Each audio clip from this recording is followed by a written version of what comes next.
Most awaited ஸ்டாரை தான் வந்துட்டு இன்னைக்கு நம்ம வந்து இன்டர்வியூ எடுக்க போறோம்.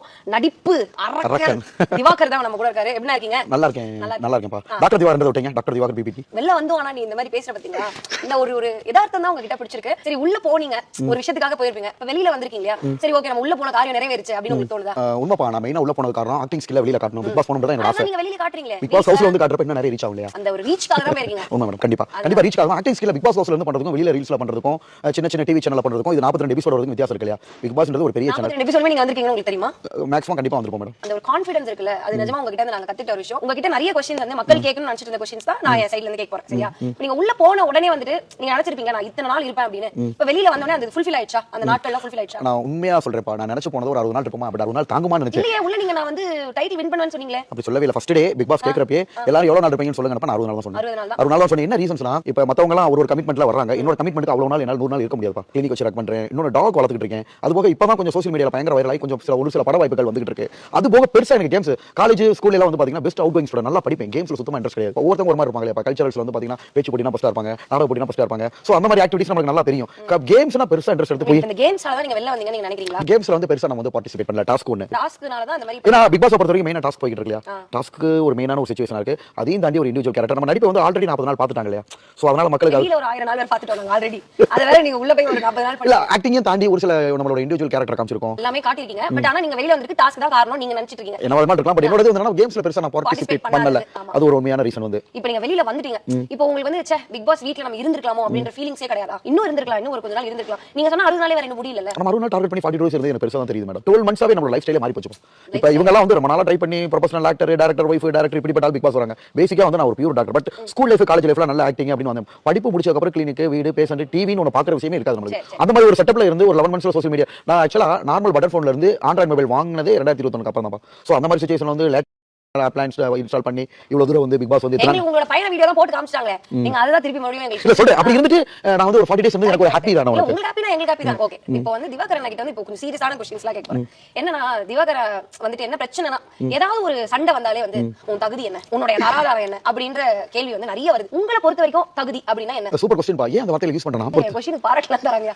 இல்ல கரெக்ட்டா தான் கேக்குறேன். நம்ம கரெக்ட் ஆன்சர். ஆக்சுவலா ஒரு பீப்பிள்ஸ் வரப்ப வெரைட்டி டைப் ஆஃப் பீப்பிள் வராங்க. இப்போ நான் எப்படின்னு பாத்தீங்கன்னா வயசுக்கு மீறின மெச்சூரிட்டி. இங்க இருக்கிறவங்க வந்து பாத்தீங்கன்னா ஆல்மோஸ்ட் எல்லாரும் என்னோட ஏஜ் தான். சிலர் என்னோட ரொம்ப சீனியர்ஸ். ஒவ்வொருத்தங்க ஒரு செட்டப்ல வர்றாங்கல. நம்மளோட கோவத்தை தூண்டி அளவுக்கு அதிகமா இப்ப ஒண்ணு இல்ல இல்ல நான் சொல்ல வரேன். இல்ல தகுதின்ற வார்த்தையை யூஸ் பண்றது காரணம் ஒவ்வொருத்தங்க ஒவ்வொரு செட்டப்ல இருந்து ஒவ்வொரு வெரைட்டி டைப் ஆஃப் பீப்பிள் வராங்க. அவங்க யூஸ் பண்ற வார்த்தைகள் நம்ம அப்படி சொல்ல வைக்குது. என்ன பொறுத்த வரைக்கும் தகுதின்றது தப்பான வார்த்தை. நம்ம மீன் பண்ணி சொல்றது பேசிட்டு ஹே வா அப்படின்றாங்க ஒரு சிலர் வந்து பாடி ஷேமிங் பத்தி அப்ப நான் இது பாக்குறப்பே பாத்து இந்த மாதிரிலாம் பேசுறப்ப நமக்கு நீங்களும் அத பண்றீங்களா நிறைய இடத்துல? ஓபனா சொல்லவா, நான் யாருமே பாடி ஷேம்ல கடைசி ஒரு 4 நாள் தான் அவர் என்ன பேசுறப்ப திருப்பி வேண்டிய சிச்சுவேஷனுக்கு சாட்டா தான் சொன்னீங்க என்ன அரசியல் ஆயிட்டா சார் அப்படின்னு. சோ ஒரு லெவலுக்கு மேல அவர்கிட்ட 1000 தடவை சொல்லியாச்சு. சார் இத பேசாதீங்க, இத சொல்லாதீங்க. திருப்பி உங்களை பொறுத்த வரைக்கும் இந்த பாடி ஷேமிங் பண்றது பாடி ஷேமிங் மட்டும் இல்ல, மரியாதை ஒண்ணும் இல்ல. பிக் பாஸ் ஹவுஸ்ல வந்து எனக்கும் ஒரு இன்னொரு அதர் கண்டஸ்டன்ட்க்கு சண்டை வருது. அப்ப அவங்க என்ன சொல்றாங்கன்னா, நான் ஒரு விளையாட்டு ஜாலியா போயிட்டு கண்ட்ரி ஃப்ரூட்ஸ் அப்படின்ற அவங்களுக்கு அதுக்கு மீனிங் தெரியல. இதே வைல்ட் கார்டு என்ட்ரில வரும். கண்ட்ரி ஃப்ரூட்ஸ்னா என்னன்னா, கண்ட்ரி ஃப்ரூட்ஸ்னா நம்ம நாட்டு பழம் சொல்லலாம்.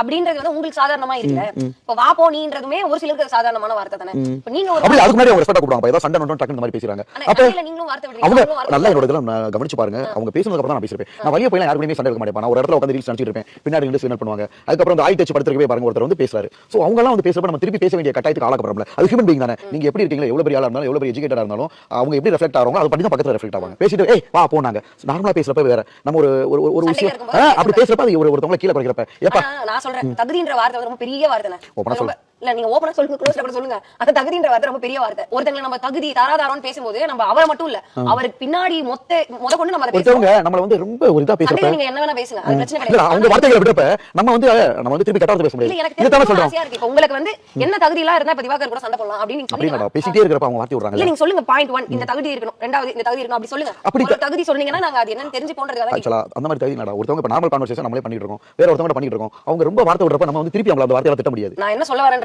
புரியுது. ஆனா இல்ல நம்ம என்ன இன்டென்ஷன்ல பேசணும் ஒரு விஷயம் இருக்குல. சத்தியமா தகுதி மீன்ஸ் அவங்க கீழ இறக்கறதுக்காக இல்ல, ஒரு நாகரிகமா பேசுறது ஒரு தகுதி தான். ஓகேங்களா? அதுவே ஒரு குட் குவாலிஃபிகேஷன், குட் தகுதி, எலிஜிபிலிட்டி தான். ஆனா இந்த லவ் கண்டென்ட் வரும்போது மட்டும் அந்த தகுதிகளே தெரிய மாட்டேங்குது. நான் இப்ப ஆளே கிடையாது.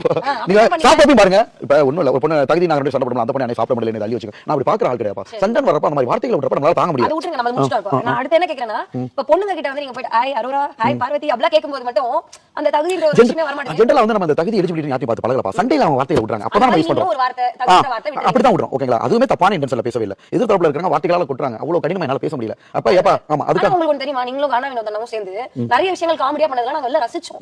செம்ம காமெடியா இருந்தது. உங்களால ஏன் வந்துட்டு ஒரு சின்ன ஏதாவது ஒரு ஜோக் பண்ணா உங்களுக்கு அது ஒரு அது மாதிரி ஓபனா சொல்ல வரா ஆச்சி அப்படி இல்லடா. அவரு என்ன பண்றாரு அப்படினா வார்த்தைகளை அள்ளி தட்டற அப்படி. இப்ப அள்ளி தட்டறாரு. என்ன சொல்ல வருது பாடி ஷேமிங் ரொம்ப பண்றாரு. அவர் ஆரம்பத்துல இருந்து சொல்லிட்டாரு பண்ணாதீங்க. நிறைய டைம் சொல்லியாச்சு. அது பாடி ஷேமிங் பண்றது விடுங்கனா. நாங்களும் எங்களுக்குமே அவர் பாடி ஷேமிங் பண்றது பிடிக்கல. அவர் பாடி ஷேமிங் பண்ணும்போது நாங்களுமே சிரிக்க மாட்டோம். அப்ப இன்னொரு கேமரால வந்து நம்ம ஆக்டிங் பண்றப்ப ரீல்ஸ் வந்து பண்றது அந்த மாதிரி நிறைய பண்ண ஆரம்பிக்கிறாங்கப்பா. நைட் தூங்கிட்டு இருக்கப்ப 12 மணிக்கு எழுப்பி போடுறது. இதுல என்ன கொடுமை நான் கொரட்ட அப்படி பேர் போடுறாங்க. கானா வினோதன் கொரட்ட மத்தங்க. ஆக்சுவலா ஒரு விஷயம் இந்த கோட்ட பிரச்சனை ஒரு பெரும் பிரச்சனை. அது முடிஞ்சு அதுக்கப்புறம் அது முடிஞ்சு இல்ல சொல்ல வரேன். இப்ப என்ன ஒரு விஷயம் அந்த மாதிரி அவங்க பண்றப்ப அது யாருக்கு ஒத்துக்குவா? இப்ப ஒவ்வொருத்தவங்களுக்கும் ஒரு கனவு இருக்கும். நம்ம ஒரு பாதி நோக்கிட்டு போறோம். நிறைய டைம் சொல்லிட்டேன் ஹீரோ ஆக ட்ரை பண்ணிட்டு இருக்கேன். ஹீரோ மெட்டீரியல் ஹீரோ அப்படின்னு இருக்கிறப்ப இவங்க ரொம்ப அந்த மாதிரி இறக்கி விட்டாங்கன்னு வச்சுக்கோங்களேன். இப்ப எனக்கு ஒரு ஹீரோ மெட்டீரியல் நீங்க சொல்றீங்க. எத்தனையோ ஹீரோங்க காமெடி பண்ணிட்டு இருக்காங்க. நம்மள அதாவது இந்த மாதிரி கேவலமா பேசுறத கேட்டுக்கிட்டு எந்த ஹீரோங்க தாங்கிட்டு இருப்பாங்க? என்ன கேவலமா பேசுறாங்க? மரிசமி இப்ப போட்ட இதுலயே நானே பார்த்தேன். அதுல வந்து நான் படுத்துறீங்க ரொம்ப ஒரு கேவலமான வார்த்தை பேசுறேன். அத நான் சொல்ல விரும்பல. சரி ஓகேனா நம்ம விட்டுருவோம். அந்த பிரச்சனையே விட்டுருவோம். உங்களுக்கு இப்போ திவாகர் உள்ள இருந்தா திவாகர் டைட்டில் வின் பண்ணிருப்பாரு அப்படின்னு உங்களுக்கு ஒரு லைட்டா ஒரு ஆசை இருந்திருக்கும்ல? இல்ல ஆசை விடுங்க. இல்ல நான் அந்த திவாகருக்கு ஆசை இல்ல அவர் டைட்டில் வின் பண்ணுவாருன்னு விட்டுருங்க. சரி உங்களுக்கு வேற யாரு டைட்டில் வின் பண்ணனும் ஆசை? ஆக்சுவலா நம்ம இப்போதைக்கு எதுவும் சொல்ல முடியாது. இந்த சீசன்ல வந்து கண்டஸ்டன்ட் யாருமே ரொம்ப டஃபா இருக்க மாதிரி இல்லப்பா. எல்லாரும் ஒரு சுமாரான ஆட்களா தான் இருக்காங்க. சோ யாரனால உண்மையை சொல்ல வரேன். இருக்கிற எல்லாரும் சுமாரான ஆட்கள். ஒவ்வொருத்தங்க யாரோ ஒருத்தருக்கு வந்து டைட்டில் போகணும்ல. உன்னோட அதாவது டைட்டில் போவதற்கு ஒருத்தருக்கு தகுதி இருக்கிறது. அதாவது டே பை டே எலிமினேஷன் நடக்கறனால யாரும் கெஸ் பண்ண முடியாது. ஏன்னா நல்ல பிளேயர் வீக்லி எவிக்ஷன் ஆக யாருன்றதே நம்ம இப்போதைக்கு கெஸ் பண்ண முடியாது. எல்லாரும் ஈக்குவலா இருக்காங்க. பெஸ்ட் ஒரு குவாலிட்டி இருக்கு. இது இருக்குன்னு யாரோ ஒரு செலக்ட் பண்ணலாம் இல்லையா? அந்த மாதிரி யாரல நீ எலிமினேட் ஆகுறனே எனக்கு ஒரு மணி நேரத்துக்கு முன்னாடி தான் தெரியும். எனக்கு தெரிஞ்சிருந்தா ஒரு வாரம் ப்ரிப்பேர் பண்ணிட்டு வந்திருப்பேன். என்னடா ராஜி இருக்கீங்க? எங்க அண்ணன் பேச எவ்வளவு கஷ்டமா தெரியுமா? எங்க அண்ணன் ஃபுல்லா எல்லாத்தையும் ஃபுல் எக்ஸ்பிளனேஷனோட தான் நல்லா சூப்பரா பேசுறேன். சரி ஓகே இப்ப வெளியில வந்த உடனே உங்களுக்கு என்ன பண்ணனும்னு ஆசை? டாக் வளர்க்கறேன். அவன பிரிஞ்சு 42 நாள் இருந்ததே கஷ்டம். நீங்க உள்ளே சொன்னீங்க. ஆமா அது நிறைய கேமரா சொல்லிட்டே இருந்தேன். வீட்ல அம்மா பட கனெக்ட் பண்ணி சோ அவன பார்க்கறதா ஃபர்ஸ்ட் எய்ம். நான் வெளியில போனால எடுத்து விட மாட்டாங்க. என்னென்ன கால்ஸ் வருது அப்படின்றது தெரியல. நிறைய மூவிஸ்லாம் கேட்டுட்டு இருந்தாங்க. டைரக்டர்ஸ் கேட்டுட்டு இருந்தாங்க. இல்ல எப்படி நான் யாரோட படத்துல நீங்க வந்து பிக் பாஸ் விட்டு நான் வெளில வந்திருக்கேன். எனக்கு இவர் படத்துல கண்டிப்பா வாய்ப்பு கிடைக்கும். நான் क्वेश्चन முடிச்சிரேன். சரி உங்ககிட்ட என்ன உள்ள இருக்கும்போதே ஒரு பிரச்சனை இருக்குனே. அது என்னன்னா உங்ககிட்ட யாரோ பேசுறாங்கன்னு வெச்சுக்கோங்க. நீங்க அத வந்து இப்ப இப்படி பண்றீங்களா? அந்த மாதிரி கேட்க மாட்டீங்க. திருப்பி நீங்க வந்து உங்களோட சைடுல அது ரீசன் நான் சொல்றேன். அவங்க என்ன சப்ஜெக்ட் வராங்களோ அது எனக்கு சீக்கிரமாவே புரிஞ்சிரும். டிவில பார்த்து கெஸ் பண்ணீங்கல. நீங்க வெளியில வருவீங்கன்னு கொஞ்சம் முன்னாடியே கெஸ் பண்ணி இன்னும் நல்லா வேலை. இல்ல எவ்ரி வீக் எவிக்ஷன்றப்ப நான் என்ன நினைச்சுக்கிறேன். அது சொல்ல முடியலப்பா. யார் எப்படினாலும் நம்ம கேம்ஸ்ல அவ்வளவு பார்ட்டிசிபேட் பண்ணல. ஆக்டிங்கா காமிச்சிட்டோம். ஓரளவு ஒரு ஆக்டிங்ல நல்லா வரான்றது ஓரளவு எல்லாருக்கும் தெரிஞ்சிருக்கும். சோ அவங்க என்ன டேஸ்ட் வேற ஏதாவது அவங்க எதிர்பார்த்திருந்திருக்கலாம். எவிக்ஷன் நல்லா கெஸ் பண்ணீங்கன்றனால நான் கேட்டேன். யாரு வின் பண்ணுவா? ஒரு அளவு எல்லாரும் மீடியமா இருக்கனால யாரும் கெஸ் பண்ண முடியலப்பா. கெஸ் பண்ண முடியல. யார் வெளில வருவாங்க? ரம்யா, எரோரா, சுபிக்ஷா இவங்க மேல கொஞ்சம் டவுட் இருக்கு. எப்ப பார்வதி வெளில வருவாங்கன்னு நினைக்கிறீங்க? எனி டைம் அவங்களே எனி டைம் வெளில வருவாங்களா அப்படின்றது ஒரு கெஸ். வினோதன டைட்டில் வின் பண்ணிட்டா என்ன பண்ணுவீங்க? சந்தோஷம் வின் பண்ணா. ஆனா அவமே வார்த்தைகளை நிறைய விடுறாரு மேடம். சோ மக்கள் அடுத்து ஓட் சொல்லுமா எவிட்டா இருக்கு அவருக்கு நிறைய சான்ஸ் இருக்கு. இல்ல எனக்கு ஆனா நீங்க சொன்னீங்கல வினோதனட்ட இந்த மாதிரி வந்துட்டு நான் வந்து ரொம்ப ஃபேமஸான ஆளு என்ன வெச்சு நீங்க வந்து அது காரணம் உண்மையை சொல்றேன் மேடம். உங்களோட சார் வந்து அதுக்கு முன்னாடி நார்மலா இருந்தார் மேடம். இதெல்லாம் ஆர்கானிக். அது எல்லாருக்கும் ஃபேமஸ் அந்தன்னு சொல்லல மேடம். அவங்களே அவரே சொன்னார் எனக்கு அப்ப ஐல எல்லாம் யாரும் இன்ஸ்டாகிராமோ ஃபேஸ்புக்ல அவ்வளவு வியூவர்ஸ் கிடையாது. அதை விட்டு நான் ஒதுங்கி இருக்கேன். ரொம்ப தெரியாது. ஃபர்ஸ்ட் டே அவரே தான் ஓபனா சொன்னார். இப்போ என்ன வந்து யங்ஸ்டர்ஸ்ல இருந்து எல்லாரும் ஓரளவு ஐல தெரியும். ஆனா உங்களுக்கு நான் ஒன்னு சொல்லட்டுமா? நான் பிறக்கிறதுக்கு முன்னாடில இருந்தே ஸ்மார்ட் போன் வரதுக்கு முன்னாடில இருந்தே கானா வினோதன ஃபேமஸ். ஆமா நான் வந்து சோஷியல் மீடியால கம்மி தான். 12 மந்த்ஸ் ட்ராவல் பண்ணிருக்கேன். அதனால அவரை பத்தி தெரியாது. ஒரு குல்ஃபி அந்த பத்தி தெரியுமா? ஆமா அவர் சொல்லி தான் தெரியும். உள்ள வந்து தெரியும். அப்ப வந்து எனக்கு ரொம்ப தெரியாது மேடம். ரொம்ப தெரியாது. அவரை பத்தி தெரியாது. ஆனா நான் உள்ள போன வரைக்கும் என்ன எல்லா கண்டஸ்டன்ட்மே தெரிஞ்சு வச்சிருந்தாங்க. மாதிரி உங்களுக்கு தெரியல.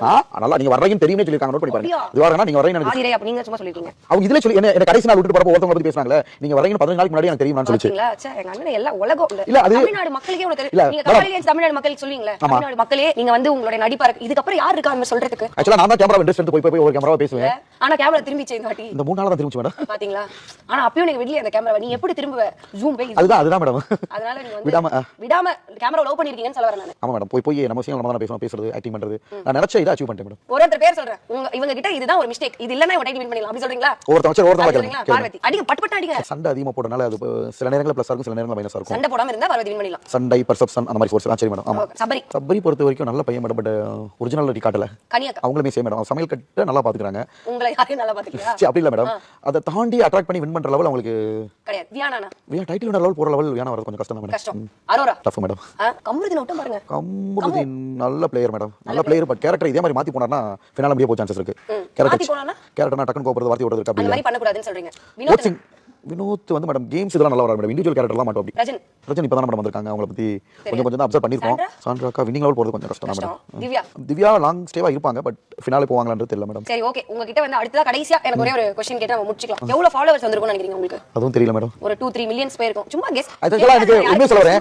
ஃபாலோவர்ஸ்னு சொல்லிட்டு எனக்கு கம்மியா இருப்பாங்க மேடம். எல்லா ஃபாலோவர்ஸ்லயும் நம்ம முகம் தெரியுது. ஆனா நான் இன்னும் நோட் பண்ணிருக்கேன் 3 மில்லியன் 4 மில்லியன் ஃபாலோவர்ஸ் எல்லாத்தையும் வச்சிருக்கவங்கள விட நம்ம முகம் அதிகமா தெரியுது. இதே கான்ஃபிடன்ஸோட உங்களோட குட்டி குட்டி குறைகளை மட்டும் நீங்க வந்து எப்படியாவது தெரிஞ்சுக்கிட்டு நீங்க வந்து இன்னுமே சூப்பரா நிறைய படங்கள்ல வந்து உங்களை அடுத்து பார்க்கணும்னு ஆசைப்படுறோம். சந்தோஷமா ஜாலியா சிரிப்பீங்களே அந்த ஒரு சிரிப்பு மட்டும் இல்ல பாத்தீங்களா ஸ்மைல், உங்களுக்கு சிரிப்பழகன்னு வச்சிருக்கணும் நான் பேரு. உள்ளே நிறைய சொன்னேன் மேடம், இன்னொரு பேர் இருக்கு, ரொமான்டிக் ஸ்டார், ஸ்மைல் ஸ்டார். என்ன சொல்லணும், நான் அப்படியே முடிச்சிருக்கணும். But it's okay. அண்ணன் வெளியில வந்து உங்களுக்காக ரீல்ஸ் பண்ணி உங்களை என்டர்டெயின் பண்ண போறாரு. பாப்போம், கண்டிப்பா இன்னொரு இடத்துல உங்க வந்து இன்னும் பெரிய ஆளா பாப்போம். கண்டிப்பா பண்ணுங்க. தமிழ்நாட்டின் நட்டிப்பு அரக்கன் watermelon star doctor D. Diwakar PPT.